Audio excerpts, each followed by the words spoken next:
ఈ విధంగా మధ్యతరగతి దిగువ మధ్యతరగతి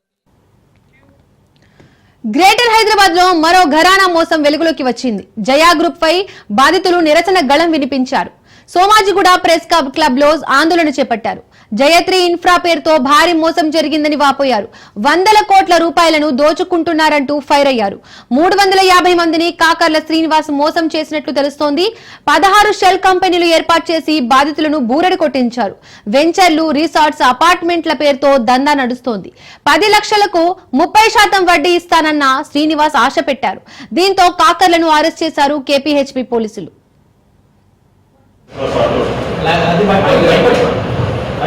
ఇతను కాకర్ల శ్రీనివాసు, ఇతను హరిప్రసాద్, ఇతను మునీశ్వర్, ఇతను అరుణ్ కుమారి, ఇతను రమేష్.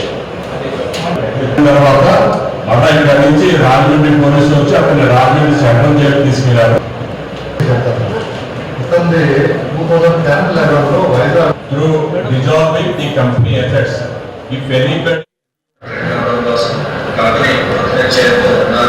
మీకు వచ్చిన ఇన్వెస్టర్స్ కానీ కస్టమర్స్ ద్వారా వచ్చిన ఇబ్బంది ఏమీ లేదు.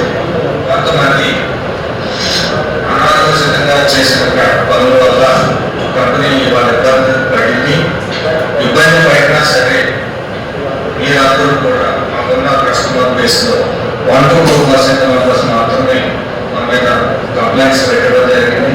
అది ఉద్దేశపూర్వకంగా మా కంపెనీ ఎక్కడబడదు, మొత్తం చదివేవాడు ఈ కార్యక్రమం చేశారు. నేను జయా గ్రూప్ లో డబ్బులు ఫ్లాట్ కోసం ఇన్వెస్ట్ చేసి నేను మోసపోయాను.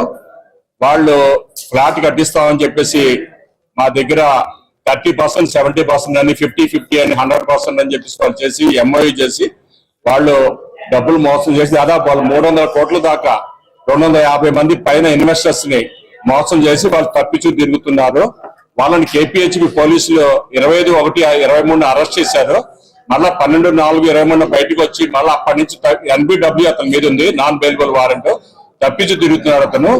కేపీహెచ్పీ పోలీస్ స్టేషన్ ని ఎన్నోసార్లు మేము వెళ్ళి బాబు ఇది సంగతి మాకు న్యాయం చేయండి అంటే కనీసం వాళ్ళు ఎఫ్ఐఆర్ తీసుకోకుండా మళ్ళీ తిప్పుతున్నారు.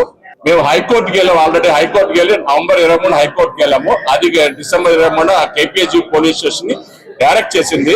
మీరు ఇన్వెస్టిగేట్ చేసి అక్యూజ్ మీద ఛార్జ్ షీట్ ఫైల్ చేయమని. కానీ ఈ రోజు వరకు కేపీహెచ్పీ పోలీస్ స్టేషన్ అతని మీద ఛార్జ్ షీట్ కానీ ఏమీ ఫైల్ చేయలేదు.